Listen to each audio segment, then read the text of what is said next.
Bonjour à toutes et à tous, je suis ravi de vous retrouver sur Auto Plus. Nous sommes aujourd'hui à Hambourg pour essayer la nouvelle Toyota Prius. Alors nouvelle, pas vraiment, pourquoi? Parce que, rendez-vous compte, la Toyota Prius a été lancée en 1997, elle est juste derrière nous d'ailleurs, avec les 4 autres générations qui ont suivi. Et aujourd'hui, Toyota arrive avec la 5e génération de cette Prius.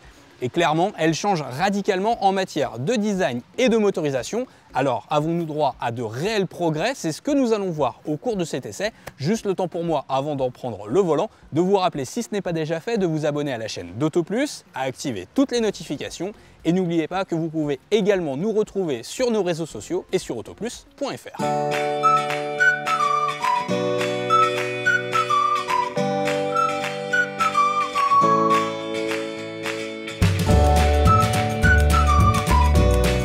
Alors comme je vous le disais, la Toyota Prius, c'est la première voiture de grande série à disposer d'une motorisation hybride. C'est ce qui a fait d'ailleurs un petit peu le fer de lance de Toyota et qui a laissé sa patte aujourd'hui dans l'industrie automobile.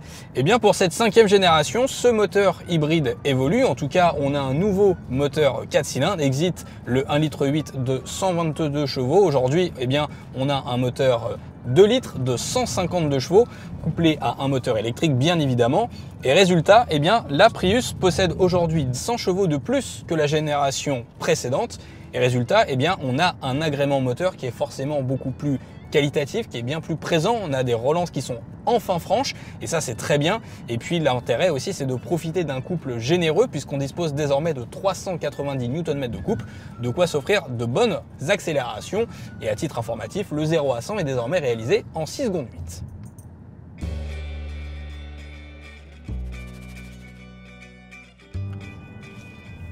Alors avec cette nouvelle motorisation hybride qui est aujourd'hui plus puissante, est-ce que la Toyota Prius est plus gourmande en carburant? Bonne nouvelle, la réponse est non, puisque en mode hybride, c'est-à-dire à la fois avec le moteur thermique et le mode électrique, la voiture n'affiche que 2 litres au 100 km au niveau du tableau de bord.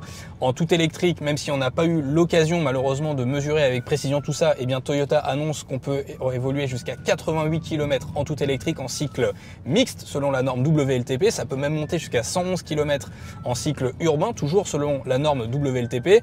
Et puis pour davantage aussi d'évolution en tout électrique, on peut compter sur notre modèle d'essai qui est en finition lounge, la finition la plus haute, d'un toit photovoltaïque qui permet de gagner jusqu'à 8 km uniquement via les rayons du soleil. Alors force est de constater qu'aujourd'hui avec la grisaille, on n'a pas vraiment eu l'occasion de gagner beaucoup de kilomètres d'autonomie, mais bon, au moins ça a le mérite d'exister. Alors petite précision aussi, puisque je vous parle du toit photovoltaïque, il faut savoir que ce n'est pas accessible sur les finitions d'entrée de gamme. Il y a 3 niveaux de finition sur cette Prius. Pour bénéficier du toit photovoltaïque, il faudra obligatoirement prendre la finition la plus haute.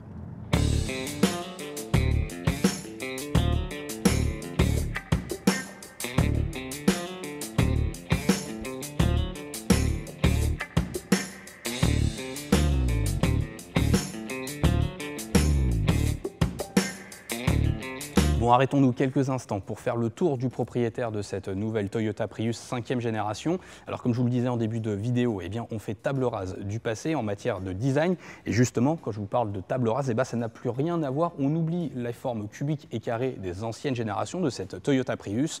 Toyota revendique aujourd'hui une berline aux lignes coupées. Alors concrètement, la face avant tranche radicalement avec ce qu'on avait l'habitude de voir. On va noter la position ici de cette nouvelle signature lumineuse avec des optiques effilées en forme de C, presque caractéristique des nouveaux modèles Toyota. On l'a vu, initié sur le BZ4X, on l'a vu récemment aussi avec le nouveau Toyota CHR.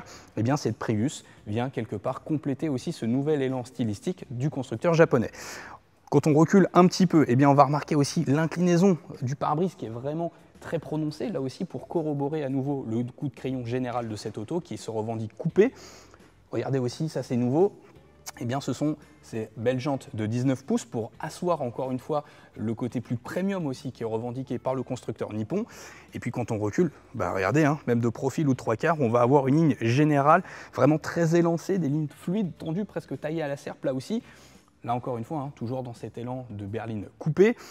Et là, quand on arrive au niveau de la face arrière, on a une vraie césure, ça tranche. Et la césure, elle se revoit surtout, elle se retrouve même au niveau de cette nouvelle signature lumineuse vraiment très rectiligne, très longiligne, presque à la sauce Blade Runner là aussi, hein, un petit peu à l'image de ce qu'on a vu récemment aussi sur le Toyota CHR. Et puis regardez aussi le nouvel élément stylistique, c'est ça, la position ici Prius en toutes lettres sur le haillon du coffre. Alors je vous parle du coffre, et bien transition toute trouvée pour parler de son volume. Alors la Prius paye un petit peu son nouveau look de berline coupée. Pourquoi? Eh bien parce que même si le volume de coffre augmente et passe aujourd'hui à 284 litres, eh bien rendez-vous compte, le volume de coffre est inférieur à celui d'une Yaris hybride. Et pour une berline, ça c'est dommage. Pas sûr en plus que la clientèle taxi VTC apprécie. Bon, maintenant qu'on a fait le tour du propriétaire à l'extérieur, venez avec moi, on va voir à bord s'il y a des changements qui s'opèrent. Et pour le coup, des changements, il y en a, à commencer par ce tout nouveau tableau de bord entièrement numérique de 7 pouces. Alors, le problème, c'est que comme chez Peugeot, avec le fameux iCockpit, eh bien, le volant vient quand même couper presque en deux le tableau de bord. C'est un petit peu dommage, donc à moins d'avoir le volant sur les genoux, la lisibilité du tableau de bord n'est pas parfaite. Alors après, pour le reste, on a quand même un véhicule qui est assez qualitatif, avec notamment ce bel écran central de 12,3 pouces, qui est très lumineux, très réactif, qui offre bien évidemment des connectivités Apple CarPlay et Android Auto. Alors moi, ce que j'aime bien, c'est la position de ces touches-là pour pas céder à l'ère du tout digital. Et puisque je vous parle aussi de connectivité, de digital, de technologie, eh bien c'est vrai que ce qui est très bien avec cette Prius, c'est que même en entrée de gamme, elle profite de série d'une pléthore d'aides à la conduite, d'une pléthore d'équipements.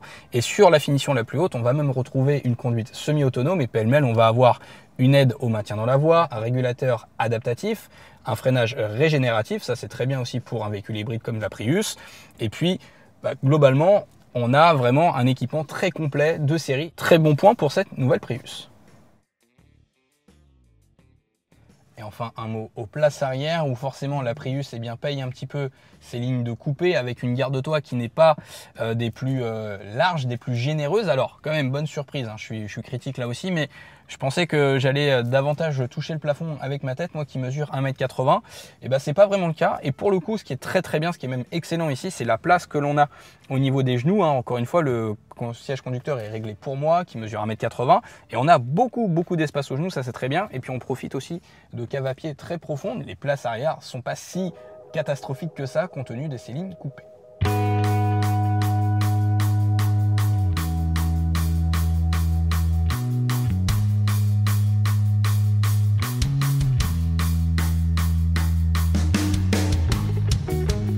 Allez, de retour au volant de cette Toyota Prius numéro 5 avec l'occasion pour moi de vous parler de son comportement routier. Alors évidemment, la Prius a toujours été une berline axée sur le confort et cette Prius 5e génération ne déroge pas à la règle. On reste toujours sur un véhicule extrêmement confortable. Au niveau de son comportement routier, ce qu'il faut retenir, c'est que cette voiture est plus basse, que la batterie de 13,6 kWh a été délocalisée par rapport à l'ancienne génération où c'était au niveau du coffre. Là, c'est au niveau des places arrière, sous les places arrière plus précisément, ce qui fait que ça assoit un petit peu l'auto, ça va abaisser le centre de gravité et surtout, ça permet d'avoir un comportement beaucoup plus sain, une voiture beaucoup plus dynamique avec une bonne remontée d'informations dans le train avant. Alors attention, un trou de proportion gardé bien évidemment, mais regardez, la voiture s'inscrit plutôt bien en courbe malgré son empattement qui a été rallongé sur cette 5e génération. Donc globalement, on a une auto assez saine, confortable. Et pour clôturer sur l'aspect du comportement routier de notre Prius, sachez que 3 modes de conduite sont au programme, un mode éco, un mode normal et un mode sport. Et le mode normal et le mode sport auront aussi une incidence sur la fermeté des suspensions et de la direction. Personnellement, j'ai une petite préférence pour le mode normal que je trouve le plus polyvalent et le plus agréable à l'usage. Et je vais terminer cet essai en vous parlant des tarifs. 3 niveaux de finition sont proposés sur cette nouvelle Toyota Prius. Le prix d'appel débute à 43 900 €, mais à ce prix-là, oubliez les jantes alliage de 19 pouces ou encore le toit photovoltaïque. Pour la finition la plus haute, c'est-à-dire notre modèle d'essai, comptez une enveloppe de 51 500 €. Bon, alors à l'issue de cet essai de la nouvelle Toyota Prius 5e génération, vous l'aurez compris, elle fait complètement table rase du passé avec un nouveau design, avec une nouvelle motorisation hybride plus puissante et surtout plus efficiente parce qu'elle garde un appétit d'oiseau et c'est un très bon point. En revanche, ce qui est dommage, c'est qu'elle sera certainement pénalisée par un volume de coffre beaucoup trop faible pour une berline et puis surtout, elle a de la concurrence sur le marché justement des berlines hybrides avec notamment une Audi A3 Sportback, une Peugeot 308 hybride rechargeable ou encore une Opel Astra, là aussi avec une motorisation équivalente à chaque fois et surtout au niveau des tarifs, eh bien ça se tient. Donc reste à savoir si cette Prius arrivera à vous convaincre aussi sur le plan esthétique. Quant à moi, il ne me reste plus qu'à vous remercier d'avoir regardé cette vidéo jusqu'au bout. Je vous rappelle à nouveau de vous abonner à la chaîne d'AutoPlus. Dites-nous dans les commentaires ce que vous pensez vous aussi de cette nouvelle Toyota Prius. Et je vous dis à très bientôt. Ciao!